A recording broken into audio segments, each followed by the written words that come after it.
Pero no soy un bicho raro. Cuando yo hice mi especialidad en Argentina 5 años, por eso ahí hice mi especialidad en cirujano oncólogo, después me revaligué el título en Perú. En ese entonces estaba casado con una médica también. Y la médica también quería ser oncólogo. Así que cuando yo terminaba la residencia y empezó la residencia y donde estaba, me dijeron, ¿por qué no haces otra residencia en oncología médica? Me dice, de repente que si regresas a Perú, donde vayas a trabajar, no hay suficientes oncólogos, tú vas a operar a tu paciente, quién le va a dar la quimioterapia. Así que hice una segunda especialidad de oncología clínica. Por eso tengo las dos especialidades, cirugía oncológica y oncología clínica. Muchas veces me tengo que encargar porque en varias ocasiones, varios años, en el hospital solo nos quedamos dos, el cirujano oncólogo y la radiooncóloga, la doctora Echegaray. Y no teníamos oncólogo clínico.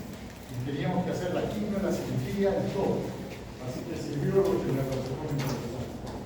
Y después también debe llamar la atención quizás a los curiosos, ahí dice Academia Nacional de Medicina.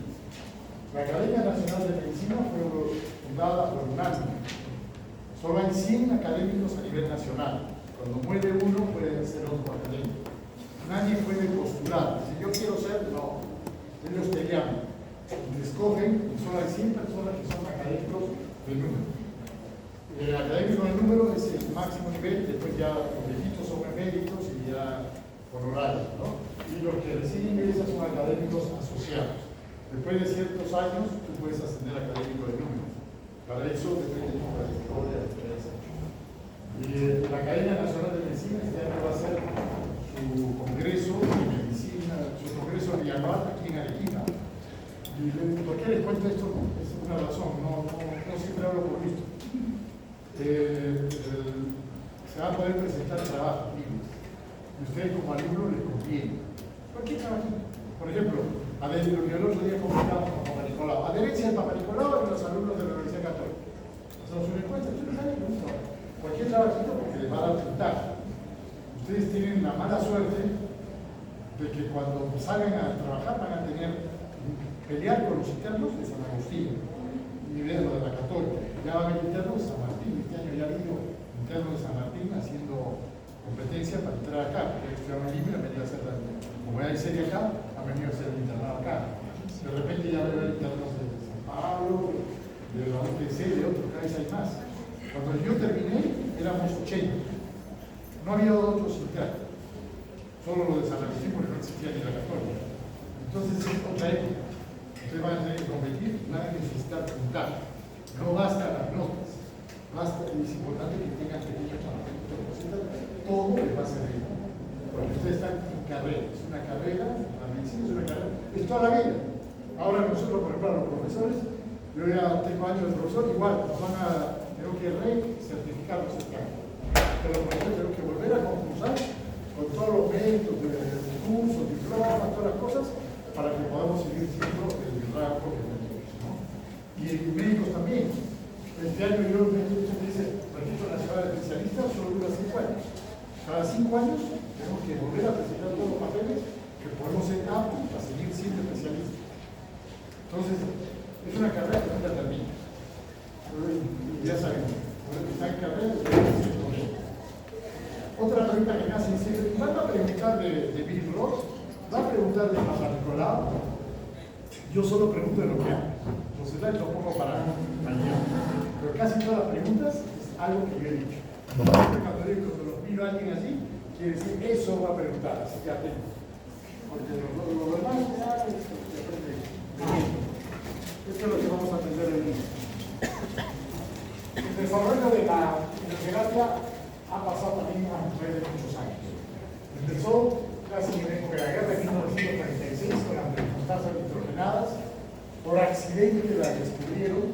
Un barco americano que estaba yendo hacia la zona de Japón en plena guerra chocó y se salió un gas que nadie sabía porque era top secret. Y mandaron a un médico americano para tratar a todos los pacientes de ese puerto en la Polinesia que habían sufrido de intoxicación por este gas. Vio que la mayoría de las personas de ese gas le bajaban las defensas, se le caían las uñas, se le caían los pelos y se morían de infecciones. Yo no sabía por qué.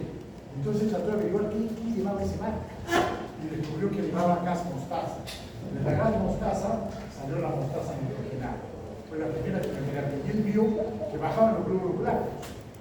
Y entonces después que atendía a todos, después que murieron todos, recién se le ocurrió, ¿por qué no le damos esto a los pacientes que tienen leucemia? Tienen leucemia que les 30.000, 40.000 leucocitos.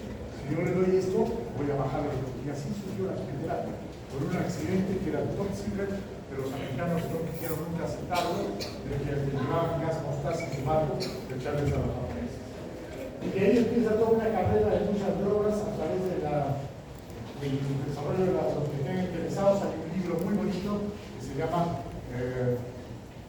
Oncología, la reina de las enfermedades. Oncology, the Emperor of all diseases. Oncología, la reina de todas las enfermedades. Y ahí dice cómo fue la lucha para ir descubriendo todas estas drogas muy interesantes. Algunas por accidente, algunas probando y otras desarrollándolas. Pero bueno, regresando a la Tierra, ustedes ya han hecho ciclo celular. Para esta clase es muy importante tener en cuenta el ciclo celular. ¿Por qué? Porque la quimioterapia actúa de acuerdo a dónde están las células en el ciclo celular. Entonces, tenemos células, drogas que van a actuar en la mitosis. Van a frenar la mitosis de alguna manera, como el paclitaxel, docetaxel, a través de la vida. Ahora lo vamos a ver con detalle. Tenemos otras drogas que van a actuar, por ejemplo, al final de la fase G1, ¿no? Como el tamoxifeno, que es una hormona, ya lo vimos ayer, megestrol, dactinamicina, doxorubicina, dororubicina. Otras en la fase de síntesis, la mayoría de los antimetabolitos, otros inhibidores de la topoisomerasa. Y otras drogas muy poderosas que actúan en cualquier sitio. No dependen del ciclo celular. Entonces ya tenemos dos tipos de drogas. Las que son ciclos celular independientes, como la ciclopamida, carboplatino, cisplatino, y las que son dependientes del ciclo celular, que son todas las demás. ¿Ya? Entonces, esto es muy importante. Y esto también nos explica por qué tienen recurrencia. Porque cuando brote por oncología van a ver que los pacientes los chequeamos toda la vida, porque en cualquier momento puede venir la enfermedad. Fíjense, se quedan en G0 las células, en cualquier rato se despiertan y salen. Cuando yo llegué a Argentina, uno de los primeros pacientes que fui a ver era una señora que le habían operado de cáncer de mama. En contexto, venía con un tumor en el ojo. Y solo al examinarla tenía mami, ¿cuánto lo operaron? Dice, hace 30 años, fue una cosa muy chiquita. Nunca le dieron quimio, porque no había en ese entonces. Nunca le dieron radioterapia, porque no había en ese entonces. Y la familia no sabía qué era lo que tenía. Yo le dije, bueno, el ojo es una metástasis de cáncer de mama. No, me dice, tanto tiempo, no. Sí. Hagámosles una biopsia, usamos detrás del ojo, sacamos células de cáncer. Entonces, es así. ¿Por qué? Si te doy el después de 30 años a la mitad se le ocurrió salir y despertar y salió así. Entonces, este es el gran problema de los oncólogos. Por eso damos varias veces quimio, porque si yo mato las células del siglo, las ciclinas van a decir, oye, no hay células para que entren a la síntesis, salgan, que salgan. En la empresa entran así. Y entran así. Y entran así, por eso las vamos matando con especialidad. Desgraciadamente algunas se hacen las tortas y no salen. Mira, no hay células para sí, a mí me importa, pues yo me quedo en cero, y esas son las que nos causan problemas. Otro concepto importante es que el tumor tiene un crecimiento conversancial. Eso también lo han visto ayer con las clases de teoría. Entonces, el tumor empieza chiquito. Y ahí está asociado. Pasa algo, alguna reacción inmunológica, o se le ocurre, o le recibe las señales adecuadas, y empieza a crecer. Empieza a crecer logarítmicamente. Esto es el crecimiento que se llama conversiano, porque esta curva se llama converts, esa forma de cruz. Cuando a medida que va creciendo se hace sensible. Esta cruz quiere decir que desde acá lo podemos detectar, con grandes instrumentos, con un PET scan, con tomografía, con tecnología, pero si no, recién la vamos a detectar acá. Cuando se hace clínicamente detectable, que aquí empieza la nueva célula, que es bastante grande. Tan grande es este tumor que ya empieza a saturarse de las mismas cosas que producen, los mismos metabolitos, ya empiezan a dañar a la célula, ya necesita más comida, entonces ya no puede crecer a esta velocidad que antes crecía y se hace más lentito, se hace más lentito, pero sigue creciendo. Se hace lentito. Todo este tiempo es cuando nosotros vemos a los pacientes, hasta que llega a las 12 células que generalmente es letal. Esto generalmente es un kilo de tumor, ya generalmente esos tumores matan al paciente, ¿no? Entonces, este crecimiento conversanciano nos explica que dice cómo debo manejar los tumores. Si yo lo encuentro acá, como la mayoría, lo encontramos lejos, el lo agarramos, da síntomas, da agentes clínicamente detectables, yo puedo esto reducirlo rápidamente. ¿Con qué? Con la cirugía o la radioterapia. Rápidamente lo reduzco. Pero se queda acá. Si yo lo dejo acá, va a volver a crecer. Entonces yo tengo que darle algo para reducirlo hasta acá y si puedo mandarlo a hacer. Eso lo hago con la quimioterapia. La cirugía ya no puede hacer eso, ¿no? Entonces, esta es la idea del crecimiento proporcional, es una curva sigmoidea, como dice el negocio. Otra cosa importante que entienda la cinética de la muerte. ¿Por qué es esto? ¿No? La hipótesis dice que la hipótesis de la muerte celular se da por fracciones. Entonces yo le doy quimio acá y yo mato a las células celulares. Pero va a matar las buenas son las en azul y las malas son las de rojo, ¿ya? Las de rojo van a estar creciendo porque están en el siglo terciano creciendo. Yo las mato acá, estas se mueven, estas también se mueven. Pero vuelven a crecer, pero crecen a dos. Felizmente las células normales crecen un poquito más rápido. Las células neoplásicas crecen un poquito más rápido. Entonces hay que decir, yo le vuelvo a dar acá, vuelvo a matar las buenas, que se caen las buenas, pero caen más las malas. ¿Por qué caen más las malas? Porque están más con un ciclo celular más activo, más síntesis, más mitoses. Entonces las células, las drogas oncológicas les hacen más daño. Le vuelvo a dar, vuelven a crecer, pero ya cada vez están dividiendo las tumorales. Por eso la quimioterapia es muy simple, ¿no? 6, 8 siglos, 12 siglos, porque vamos matando las células malas y a la vez las buenas, pero las buenas se van recuperando. Además, si yo le doy todo junto, lo mato al paciente. La mayoría de drogas oncológicas son, yo pensé que me venía a pegar. La mayoría de drogas oncológicas son venenos. Son venenos, ¿por qué? ¿Se acuerdan de farmacología? Que nosotros tenemos un techo de aplicación, un techo de seguridad. Las drogas oncológicas tienen muy bajito techo. Casi todas las han descubierto de venenos. Toda la vinca, las drogas de la vinca, es un veneno. La vincristina, la vinblastina, todo eso. De ahí las hemos sacado y tenemos que tener mucho cuidado de darlo de acuerdo a la superficie corporal. No solo como, por ejemplo, el paracetamol, de la dosis techo son 7 gramos, es decir, podemos tomar 7 pagadores de 1 gramo o 14 de 500 miligramos que como viene, ¿no? Tenemos un alto techo para que recién nos empiece a hacer daño. Estas no, rápidamente nos dan daño. Por eso lo damos por pulsos, ¿no? Entonces, estamos hablando de citostáticos o quimioterapias, que se definen como fármacos capaces de inhibir el crecimiento desordenado de las células tumorales, alterando la división celular, destruyendo las células que se multiplican rápidamente. Entre más rápido se multipliquen, más están en síntesis y mitosis, por lo tanto la quimioterapia es más efectiva. Por estos motivos, este tipo de fármacos se usa en el tratamiento farmacológico de la quimioterapia de enfermedades neoplásicas. Algunas maneras asociadas a la cirugía, algunas veces con la radioterapia, asociadas a la hormonoterapia o la inmunoterapia, y algunas veces solas. Solas, siempre, en tumores líquidos, y a veces, el único que pone solo realmente es el coriocarcinoma. Entonces, cuando tenemos un paciente con un tumor que va creciendo muy rápido, la quimioterapia es más efectiva. Pero no necesariamente va a eliminar el tumor. Lo pasa en el páncreas. Le damos, lo elimina, pero vuelve a crecer y vuelve a crecer. ¿Cuáles son los efectos de la quimioterapia? Su efecto principal es dañando las células, dañando el DNA o la síntesis de proteínas. Ahí es principalmente lo que ocurre. Los tumores crecen más rápidamente, son los que corresponden, ya se los dije, y la reversión entre el ciclo celular y muerte celular afecta el crecimiento tumoral. Si hay más células en el ciclo celular, la muerte celular va a ser mucho más fácil, mucho mejor, ¿no?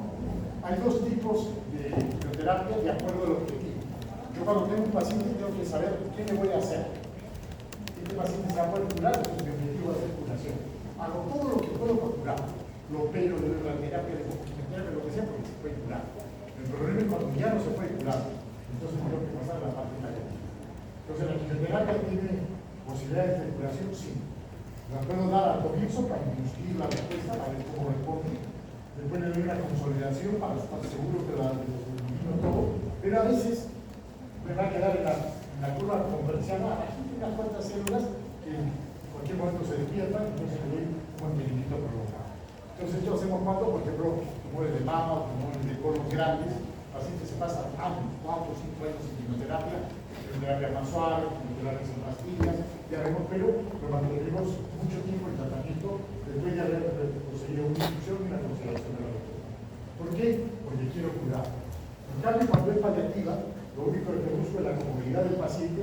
los síntomas y alivia la quimio sí. Porque yo tengo un tumor muy grande y lo escojo, ya no va a doler, va a producir el pulmón, el paciente va a poder respirar, si tengo huesos va a disminuir el dolor. Entonces sí, disminuir el tamaño del tumor con la quimioterapia ayuda. Y lo que buscamos sobre todo aumentar la calidad de vida. Entonces la quimioterapia paliativa sí nos puede ayudar.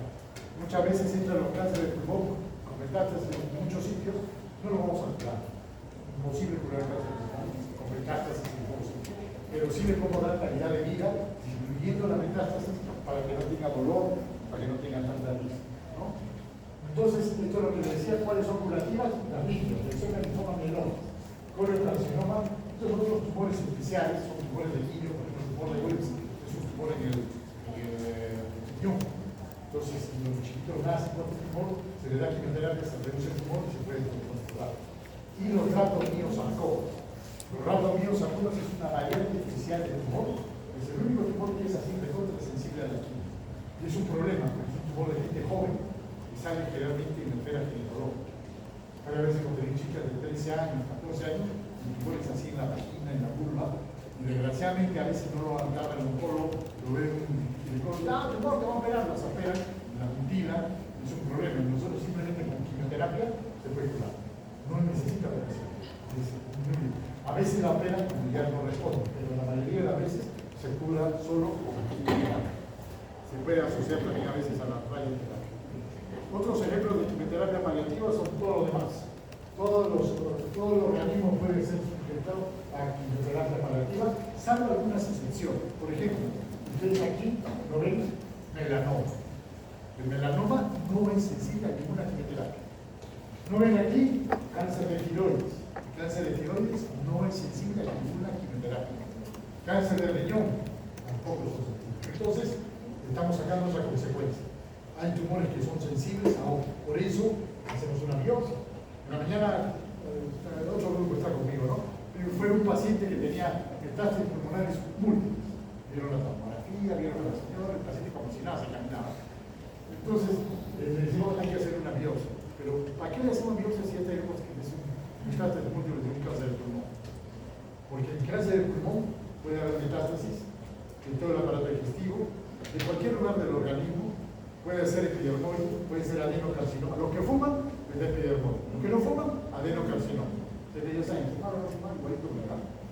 Epidermoide y adenocarcinoma, no, mentira, mejor no fumar. Y puede haber sarcomas, puede haber linfomas. Entonces hay una variedad de tumores. Yo necesito saber cuál para darle la quimioterapia adecuada, ¿no? Porque hay tumores que no van a responder. Si fuese un sarcoma del pulmón, no va a responder. Hay que operarlo como sea del lugar. Entonces, el primer paso vamos a inducir a la revisión. Vamos a inducir que el tumor se achique. Vamos a inducir que el tumor responda a la quimioterapia, ¿no? Entonces, realmente son esquemas intensos de quimioterapia inicial. A veces son altas dosis de 2 o más medicamentos para lograr una citoreducción máxima, ¿no? De esta manera se logra la recuperación de la médula ósea en poco tiempo y solo será 1 o 3 siglos fuertes. Y después de la inducción, recién pasa a la fase de consolidación, ¿no?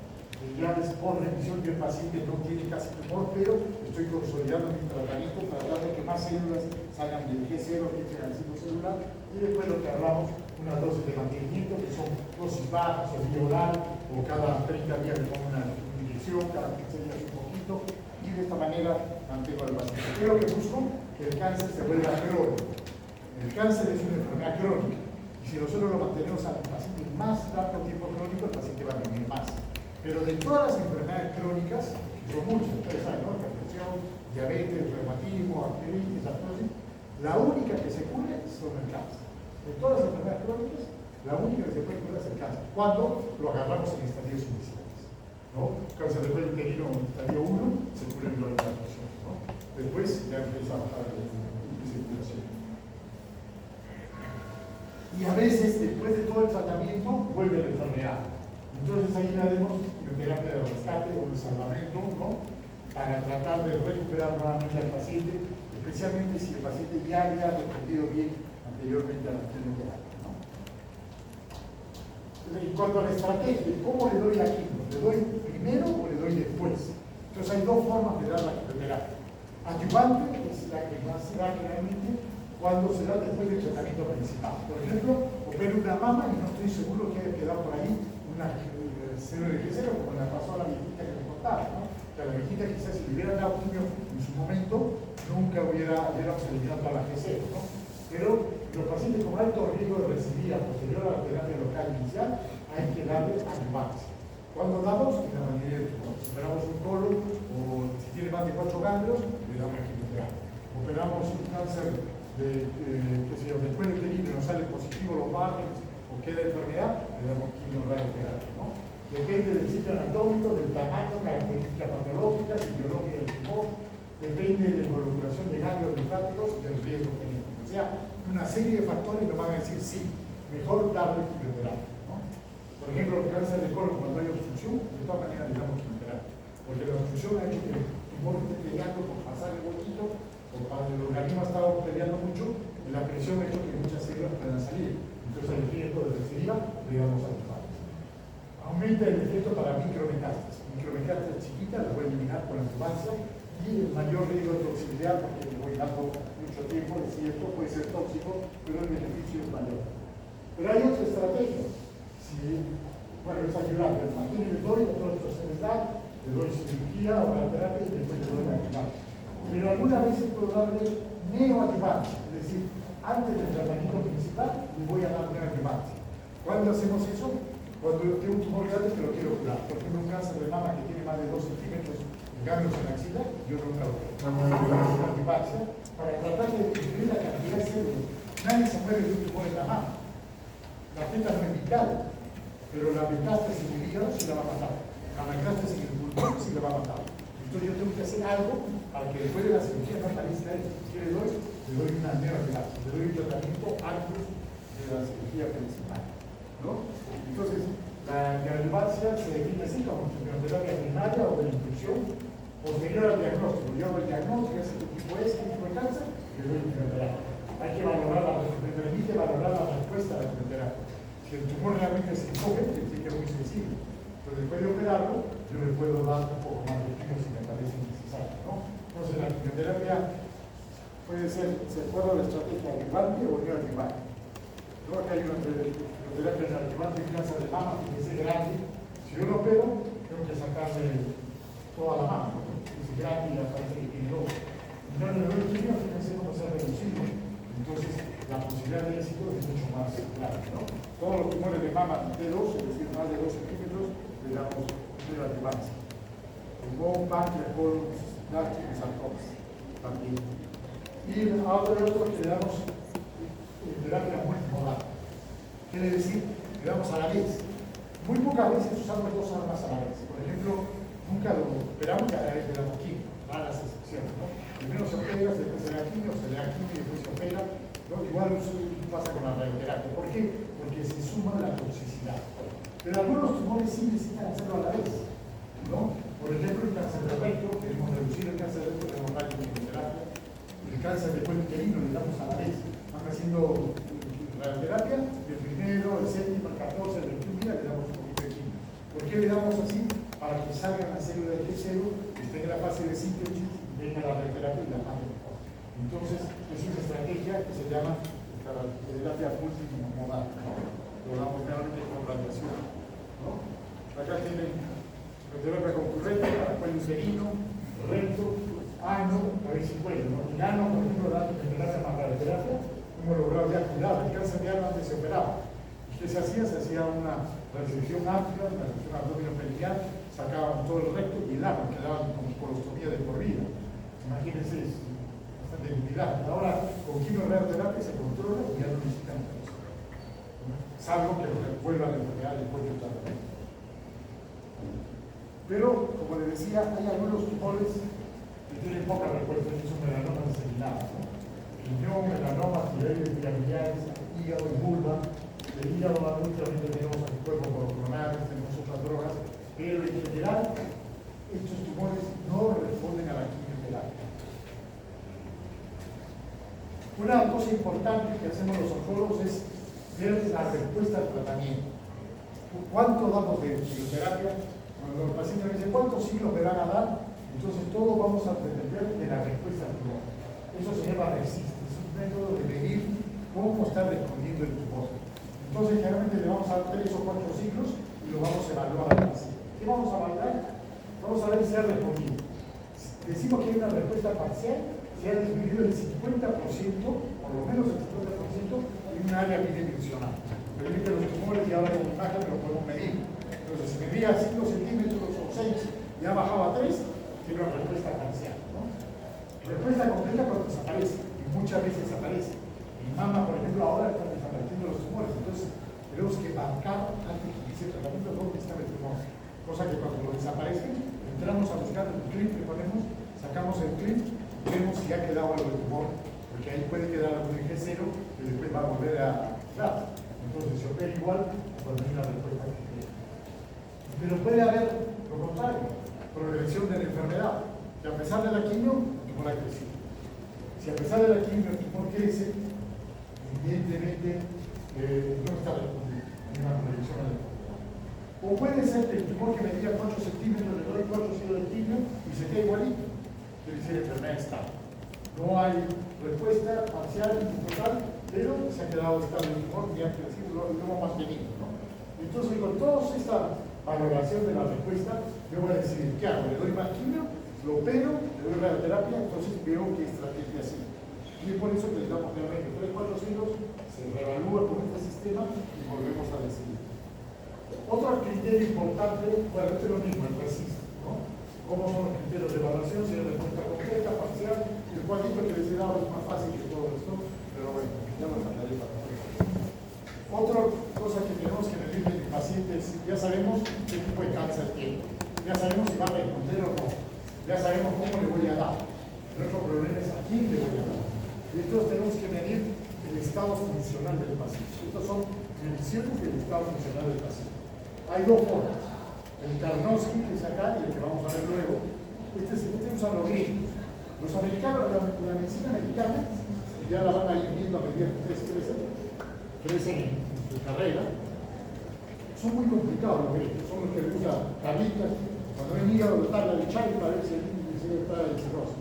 Para ver el estado de la mente, la escala de Glasgow, para ver la profundidad. Todo tiene sus escalas, todo tiene sus formas, y generalmente son complicados. Esta es la escala de Karnofsky que se usa mucho para ver cómo está el paciente. 100 somos nosotros, todos los que están acá estamos en 100. Estamos vivos, coleando, hablando, nos movemos, hacemos las cosas que nos da la gana, vamos lo que queremos. El contrario es 0 que está muerto. En el camino hay un porcentaje, ¿no? 90 capaz de desarrollar actividad normal, signos o síntomas menores de la enfermedad, ¿no? Va bajando acá, 60, requiere ayuda racional, pero es capaz de atender la mayoría de sus necesidades. Yo le puedo dar quimio, ¿no? Pero si ya llego a 40, incapacitado, requiere cuidados especiales, 30 ya es incapacitado grave, 20 muy grave y es moribundo, ¿no? Entonces, aquí me le voy a dar prepararse si ustedes ven ayudas líneas. Acá de todas maneras. Acá, si realmente el beneficio va a ser bueno. Entonces, yo le voy a, si tiene un carrón de 80 nueva, hay que darle todo. El paciente puede estar, es normal, le da ese esfuerzo. Entre 70 y 60 y 50 tenemos que averiguar si realmente el tumor va a responder, si el paciente no tiene una concomitancia, si le puedo dar. Y por encima de 40, generalmente, por debajo de 40, generalmente nunca da oportunidad. Pero ahora me van a entender por qué les digo los americanos son complicados y los europeos casi. Uno de 4, no pone más fácil. 0 si está muy bien, 4 ya no ponen el 5, porque el 5 es el que está mal. ¿No? Pero permanece en cama el 100% del tiempo, presenta síntomas que le impiden realizar trabajos arduos, no es capaz de desempeñarse en ningún trabajo, ¿no? Entonces, el COP, este se llama el COP y no el CARNOS. El COP 0 y 1 le damos a todos. 2 hay que evaluar, 3 y 4 generalmente no se da. Un reino es mucho más sencillo. Eso me refiero a la diferencia entre la medicina europea y la medicina americana. La otra cosa que tenemos que ver es cómo funciona la quimioterapia.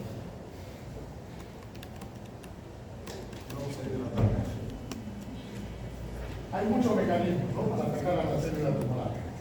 Podemos quitarle los vasos sanguíneos. Si le quitamos los vasos sanguíneos, no le llega alimento, no bota sustancias tóxicas, se muere. Podemos detener la división celular. Si lo logramos hacer, el tumor ya no crece. ¿no? Entonces es una cosa muy buena. Pero lo ideal es podemos producir de la muerte. Le damos tal daño que la célula se bloquea, ¡pum! Empieza el proceso de apoptosis y se muere el paciente, ¿no? Y la otra, hay que impedir la división celular alterando las estructuras de la célula. Entonces hay diversas maneras y yo puedo combinar, puedo dar uno que actúa acá más uno acá o los tres de acá para tener mejores resultados. El problema, recuerden que todos son tóxicos, entre más combinen, más toxicidad. Entonces tenemos que, para combinar medicamentos, tenemos que saber lo que le dije al comienzo. ¿Dónde actúan? ¿En qué fase del ciclo celular? Entonces, acá tiene la fase del ciclo celular y acá tiene ejemplos de las drogas, ¿no? El G1, les dije al G1 generalmente al final del G1, acá los esteroides, todos los corticoides, las paraquinasas. Por eso le damos corticoides a los pacientes. Le damos generalmente la quimioterapia de similicidad de dexametasona porque tiene una acción antineoplásica y porque también va a prevenir de los efectos adversos de reacción anafiláctica. Los antimetabolitos en la fase de síntesis. Como son metabolitos, todo lo que es síntesis van a trabajar mejor. En G2, hidroxógeno, prednisona, nitrosamprol. En la fase de mitosis, todo lo que van a alterar la mitosis. Los venenos de la venta, que ya les decía, laxato o filotoxinas. Y hay un grupo que son no específicos. Recordad que siempre hay este grupo que a veces nos ayudan bastante, porque en cualquier momento de la fase del sitio va a actuar. Esto es un poco lo mismo que les decía, casi todo tiene que ver con el DNA, o algunos son independientes de la fase. Ahora vamos a ver algunos grupos de estos, ¿no? Hay un grupo de estos drogas que se llama agentes alquilantes o nitrosúmicos. Estos son los derivados de la neostato nitrosinada. Son altamente reactivas, muy tóxicas, interfieren con la replicación al unirse de manera covalente con el grupo RCH2 alquina. Cada de estos sustitutos son RCH, ¿ves? Así. Entonces lo rompen, se unen, ya con esto el ciclo celular, la DNA y la célula se bloquea. Evita la ruptura de la replicación, hace enlaces cruzados entre las células de DNA y hace ruptura simples o doble de la cadena de DNA. ¿Quiénes son estas drogas en castellano? Derivados de la mostaza nitrogenada, ciclofosfamida, cloramucil, busulfán y fosfamida. Estos son muy utilizados. Nitrosúrias como la carbamazepina y la homostina que se usan principalmente en leucemias y linfomas. Niacinas como la procarbazina, la carbazina, se usan un poco. Los alquilsulfatos como el busulfán, muy utilizado en pulmón. Y algunos otros como el tiotepa que también se usa en el cáncer de mama. Entonces, este es quizás el grupo más grande que tenemos. Hay otros que son antimetabolitos, también son bastantes. Como son antimetabolitos, se van a unir a los precursores del DNA. ¿Quién conocen? ¿Se acuerdan del uracilo? Del DNA. Entonces tenemos el fluoruracilo. Va a ser un competidor con el uracilo. Ya me encargo de el uracilo, pero es otro molécula. Entonces el DNA va a decir, ¿qué pasa si este fluoruracilo? No lo quiero, no lo quiero. Entonces interfiere con la síntesis normal de ácidos nucleicos. Son específicos de la fase de síntesis. Algunos análogos del ácido fólico, como el metotrexate. Tenemos análogos a las pirimidinas, ¿se acuerdan? Tenemos dos grupos, urinas y pirimidinas. Estos son análogos a las pirimidinas, se les parece mucho. Acá tienen el que les ponía el ejemplo, el ciclo fluoracilo, la citarina, la caquecitarina, que es una variante del 5-fugoral, y la gencitarina. Entonces estas células se van a meter en el ciclo celular, van a evitar que se ensamblen y se va a bloquear todo. Hay análogos a las purinas, como estos, la mayoría de estos se usan para leucemias y linfomas, poco en tumores otros. Hay otro grupo que es drogas, que son antibióticos. Buscando antibióticos, encontraron antibióticos que no funcionaban. Los antibióticos son igual, eran para matar bichos, pero no tienen tanta poder bactericida o son muy tóxicos y por eso no los usamos para matar bichos. Y quienes tenemos la doxorubicina, que es el nombre del antibiótico, esta es la reina. Es la droga roja. Ustedes han escuchado a los pacientes que reciben quimioterapia, te van a dar la blanca o la roja. Todas las drogas son blancas, que son transparentes. Pero la única que es roja, como nectarín, que le llama la atención, es la doxorubicina. Entonces cuando le ponen rojo, ven como entonces hay dos tipos de quimio, la roja y la blanca. Entonces como menos hay que ver así. Todo rojo es la doxorubicina y la blanca son la mayoría de las otras. La mitosantrona también usamos mucho, doxorubicina es una prima de la doxorubicina que la han modificado. El problema de la doxorubicina es que es tóxica al corazón. Tenemos dosis máximas que se pueden dar. Si el paciente es cardíaco, preferimos no usar la doxorubicina, pero usamos su prima de la epirubicina, que no es tóxica al corazón, es muy bueno, ¿no? Otro, la nitromicina D, la nitromicina que ya hablamos, ¿no? Y también la nitromicina C. La nitromicina C es muy importante, como la nitromicina C y la radioterapia, y el 5-FU se ha acumulado el cáncer de ano. Otros son antimitóticos, contra la mitosis. ¿Qué van a hacer? Van a romper el uso celular, ¿no? El uso que nosotros sabemos que va a hacer que los migren los cromosomas a los lados, los rompen, entonces ya no pueden migrar. Entonces la célula entra en apoptosis. ¿Quiénes hacen esto? Los alcaloides de la vida. Impiden el ensamblaje de los microtúbulos al unirse a la tiroidina. Resultado en la disolución del uso mitótico. Cristina, miglastina, miglodelina. Todos son derivados de la viña. La viña es un veneno que se lo usaba para matar a la gente, pero ya se le ocurrió el bien. Y otro más moderno que los derivados de la viña son los taxanos, que se unen a los microtúbulos ya estabilizados, provocando un arresto de la división mitótica normal. El paclitaxel y el docetaxel son los más utilizados. Son muy buenos, son poco tóxicos y hacen muy buen trabajo, ¿no?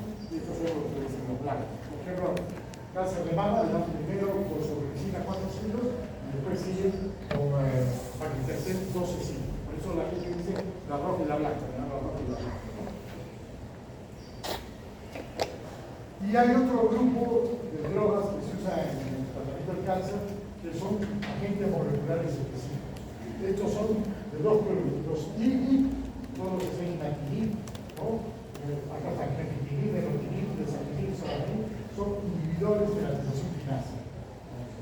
Y lo que son MAP son anticuerpos monoclonales, ¿no? Monoclonal activado. Pero cuando vean una droga que termina en I, es un inhibidor de la tirosin quinasa. Inhibe la tirosin quinasa y de esta manera la célula no puede seguir reproduciendo. Ustedes saben, la tirosin quinasa con la gasolina para que pueda funcionar la célula. Y los anticuerpos monoclonales se unen contra receptores específicos celulares y bloquean esa vía de reproducción. Acá tenemos el lectosumab, pero tenemos también el trastuzumab, pertuzumab, o las drogas que se usan en el tratamiento del cáncer de mama. Entonces, ¿qué factores van a determinar qué fármacos usar? Primero, la localización de la enfermedad, el tipo de tumor, el estado del paciente, lo vamos a medir con Karnofsky, con ECOG. El tipo de tumor nos lo va a dar el patólogo y la histoquímica, la localización nos lo van a dar las imágenes, en qué fase está la enfermedad, es decir, el estadio, fase 1, 2, 3, 4, y qué enfermedades previas tiene. Todo esto vamos a ponernos a tapizar, a contrapesar, para buscar el mejor beneficio del paciente y hacerles el menor daño. El problema, desgraciadamente, es que las células son bastante inteligentes como los microbios y entonces crean mecanismos de resistencia. Y para cada tipo de droga, como antimetabólicos, hay sistemas para hacer la resistencia, ¿no? Por ejemplo, cuando estamos dando antimetabólicos, la célula empieza a sobreexpresar de las ciclos de ADN de todo esto. Y entonces, después de 10, 4 o 5 ciclos, se vuelve resistente. La droga que estaba funcionando muy bien deja de funcionar. Por eso es que asociamos drogas o cambiamos de esquema cuando medimos el RECIST y vemos que el paciente ya ha dejado de disminuir el tamaño tumoral y todas las cosas. A los antagonistas y receptores de la tirosin quinasa, les decía que los INHIB, hay varios mecanismos que van a bloquear las moléculas ya alteradas. Las bloqueadas ya no funcionan.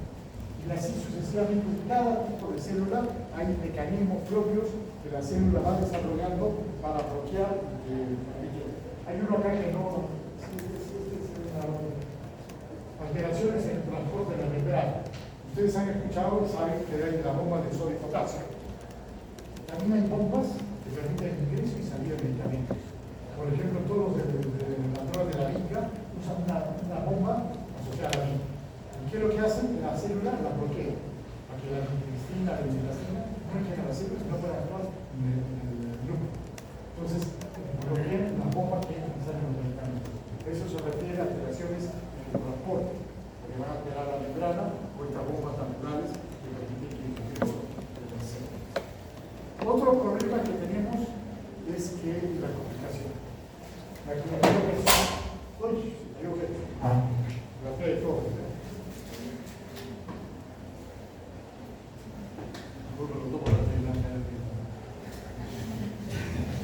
Entonces, es mucha la toxicidad. Una manera muy práctica, sobre todo para usted, que tiene el concepto general que van a... De repente, a mi prima le van a dar cisplatino, le cae el hermano. Tú que estudias medicina tienes que saber todo, ¿no? ¿Cómo le va a caer el cisplatino? Ay, ¿cómo será, no? Entonces, ¿qué hacen? Entran a NSCN, lo que ya les dije el otro día, National Cancer Complex Center, van a encontrar que, por ejemplo, si hay cáncer de mama, bueno, a la mama muy poco le damos cisplatino, pero si es un ovario que le van a dar cisplatino, va a salir esto. ¿Qué quiere decir? Rojas son las más frecuentes toxicidades, blancas son las poco frecuentes. Fíjense el cisplatino, todo el rojo. Es una droga muy tóxica. Va a haber toxicidad, náuseas y vómitos, ototoxicidad, hipocalemia, hiponatremia, hipomagnesemia y de vez en cuando, no tan frecuente, neuropatía pélvica. ¿No? Y todavía le ponen, fíjense, el riesgo de hospitalización 1% por neuropélvica. Mortalidad esperada menos del 1%. Es seguro, ¿eh? Se puede usar, pero es usar bien, adecuado, ¿no? Entonces, estos son comunes, estos son raros, neuropatía, pero el día que le da, eso sí es un problema. Pero esto es lo que realmente va a pasar. Entonces, este paciente me dice, va a vomitar, va a vomitar, tenemos que darle algo para que no vomite, para que se despierte. Entonces, hay que darle algo para que no vomite. Si no, te vamos a dar algo que no vomite. ¿Cuáles son otras complicaciones frecuentes de la quimioterapia? Aparte de la náusea y vómito, la mielosupresión. ¿Se acuerdan de la curvita que les mostraba? Lo que más muere es lo que se reproduce rápido. ¿Qué se reproduce rápido? Los glóbulos blancos. ¿Cuánto mide un glóbulo blanco? ¿Cuánto? Diga nomás. Hay que saber, 10 días más. ¿Ya? 10 a 12 días, los muy viejitos aguantan 2 días más. En cambio, los glóbulos rojos viven 3 meses. Por eso nadie les importa. La quimioterapia, el glóbulo rojo sí que es algo que facilita sangre, ¿no? Entonces, la mielosupresión es un problema, ahorita vamos a ver un poco más. Otras células que se reproducen rápido son el aparato digestivo, por eso les da diarrea. En la boca les va a dar mucosina. La mucosina les va a dar en todo el cuerpo. Entonces también van a tener problemas en el colon, pues con diarrea. Las mujeres van a tener problemas en la vagina, les empieza a arder, a picar, o sea, mucosina. ¿Qué cosa se reproduce más? El folículo piloso, por eso no crece, cada día no crece por el pelo, por eso se nos cae el pelo. Déjate crecer, se cae. Pero después le va a salir más fuerte y ondulado, ¿no? Tenía un amigo oncólogo que desgraciadamente ya murió, que me decía, demos quimio a los calvos para que les crezca después ondulado. Y también hay difusión voladora. La gente joven que no ha tenido hijos, muchas veces quedan estériles, tienen problemas en el embarazo. Por eso, cuando, por ejemplo, cáncer frecuente en varones es el cáncer del testículo. Realmente ahora el banco de esperma, después lo pueden juntar y bueno, ya, después tienen sus hijos. La mielosupresión es uno de los grandes problemas, porque los demás, si ustedes se dan cuenta, náusea, vómito, diarrea, lo que decía, no se va a recuperar. Nada de esto es realmente mortal, salvo que no lo atiendan bien, ¿no? La diarrea se puede desatar. Pero la mielosupresión sí es peligrosa porque puede ser mortal. Entonces ustedes van a hacer guardias y vienen al paciente con quimio, lo primero le preguntan, ¿cuándo ha hecho la quimio? Si han pasado 7 días, están en máxima mielosupresión. Porque el tiempo de vida media de los glóbulos blancos, como digo, son 10 días. Si yo le doy quimio hoy día, en 10 días, todos los glóbulos blancos que hoy día iban a salir van a morir. Pero no van a morir los glóbulos blancos que están ya circulando, porque no se están reproduciendo, están circulando, matando bacterias. Entonces, lo que se muere es lo que el día que le doy la quimio. Entonces, dentro de 10 días, como yo le he dado la quimio al muerto, ya no van a salir a reemplazar a los que estaban dando vueltas. Por eso, la mayor mielosupresión es entre los 7 y 15 días, cuando debieron haber salido los polimorfos nucleares que fueron muertos por la quimioterapia en ese momento, ¿no? Los eritrocitos no hay protector. Neutropenia máxima 6 a 14 días posterior a la administración de la quimioterapia. Eso hay que tener en cuenta, pero especialmente el triciclino, la roja, la doxorubicina, antifolatos, antimetabolitos, y los otros días pueden ser incluso a veces a las 6 semanas. Esto es lo que tiene el diabetes, esto es lo que es. Entonces yo el primer día mato. Voy a matar a los neutrófilos, pero no los que están circulando. Porque los que están circulando ya no están en fase de síntesis, ya no están dividiendo, ya están saliendo de la médula, se dividen en la médula. Los que están listos para salir al día siguiente, eso los mato. Entonces, nosotros siguen protegiendo 10 días, pero se van muriendo, hasta que a los 7 días ya se han muerto todos. Y acá puedo llegar a neutropenia de 0, neutropenia del 3%, muy grave neutropenia, pero como la médula es buena, empieza a producir y vuelve a recuperar. Pero este pedazo puede ser mortal. Si este pedazo se infecta el paciente, se muere. Entonces tengo que hacer algo para evitarle eso. Primero, calcular bien el dosis, que el paciente esté bien sano, evitar que se enferme, por eso los ayudamos, le decimos que no coman comida en la calle, comida chatarra, verduras en la esquina, nada de eso, ¿no? Todo bien cocido, ¿no? Porque cuando está con neutropenia pueden hacer fiebre. Y eso se llama neutropenia febril. Quiere decir que es un paciente que ha hecho quimio, que está en la fase de neutropenia, que encima se ha infectado. ¿No? Entonces, decimos que el fiebre cuando tiene una toma mayor de 38.5 o 3 tomas mayores de 38. La mortalidad va a depender del nivel de neutropenia. Felizmente ahora tenemos todas estas letras que dicen estimulantes de colonia. Son estimulantes de colonia que son los que ahora nos ayudan para evitar la neutropenia. ¿Qué hacen estos estimulantes? Su nombre dice estimulante de colonia, estimulante de granulocitos. Entonces le dicen, oye, médula, haz más.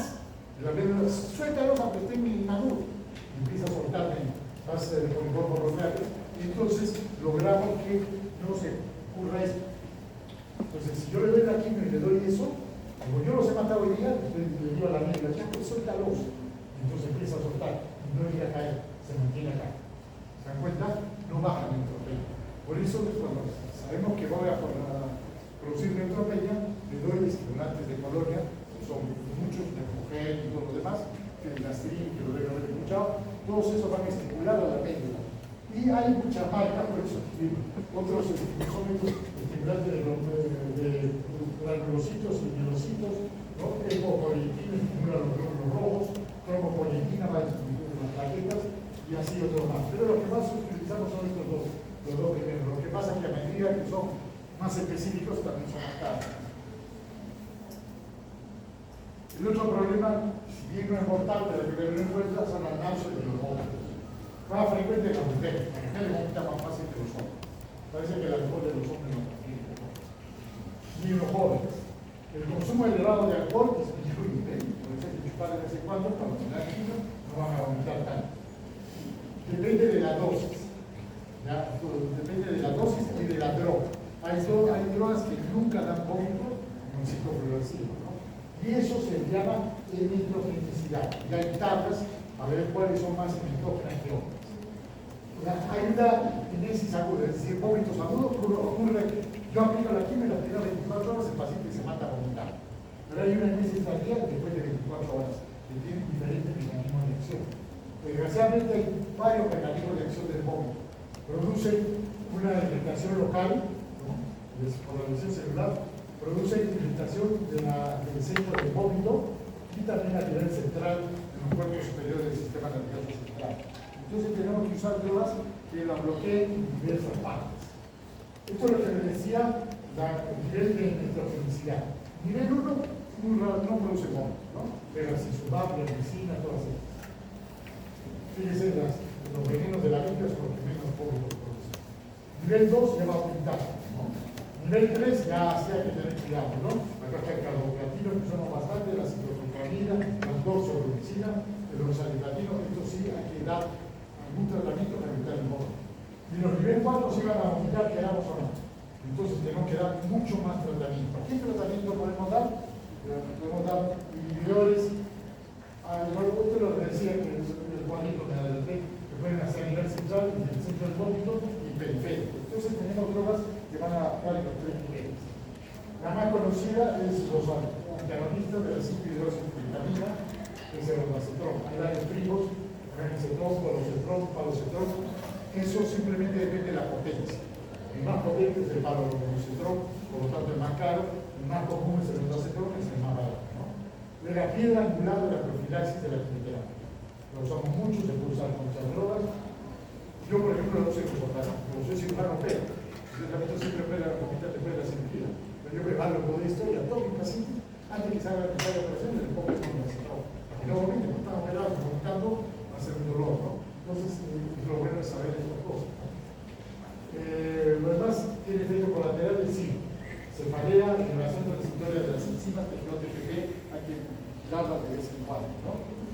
la otra, la gran ventaja que son paradas. Pero también tenemos esto, antagonistas de los receptores de la neurocilina. Habíamos visto que había 3 niveles de acción. Los receptores actúan a nivel del centro y a nivel del bulbo. Pero acá arriba no. Entonces, las otras, las neurocilinas, sí actúan acá arriba. Entonces yo puedo combinarlas para evitar el vómito inmediato. Uso a los antagonistas de la hidroxipitamina y después uso los antagonistas de los receptores de la neurocilina 1, por ejemplo, el categoría que se llama NEC, que es ya porque es oral. Entonces, el primer día que va a recibir química toma una pastilla, el segundo día la segunda, la tercera. Solo vienen 3 pastillas. Una de 125 y otra de 80 miligramos en una química. Ya saben, tienen que tomarla así. Y con eso el paciente, si le dan los dos, el paciente no vomita nada. Y si vomita, tienen posibilidad de darle un nuevo más fuerte. Como si le dieron un receptor, le pueden dar el receptor, toxicetrón o valor receptor, que es el más fuerte de los receptores. Los corticoides, los oncólogos amamos los corticoides, los médicos amamos los corticoides. Alguien se intoxica, ¿qué es corticoide? Está mal de la garganta, no baja, corticoide. Está con asma, corticoide. Corticoide es una maravilla, pero hay que usarlo bien. Los corticoides bien usados funcionan perfectamente bien. Dice, ¿qué le habla que no tiene medicamentos? Yo le doy prednisona. ¿Prednisona? Sí, pero en 2 días no pasa nada. Pero 10 días va a ser un problema. Pues el problema es inflamatorio. ¿Ya? Entonces hay que darle dosis pequeñas. La dexametasona fíjense, es efectiva como monoterapia en pacientes tratados con bajo potencial eléctrico. Entonces, si tengo una droga que no va a producir mucho vómito, le pongo una dexametasona. No va a vomitar, no le va a causar reacciones alérgicas, todo eso, ¿no? ¿Cómo funciona? No sabemos. A pesar de todos los factores, no sabemos cómo funciona la dexametasona. Sabemos cómo funcionan los inhibidores de la hidroxipitamina, los inhibidores de la hidroxipitamina, pero cómo la dexametasona quita los vómitos no sabemos. Lo vemos por experiencia que le lleva a la función. Si se usa concomitantemente con otro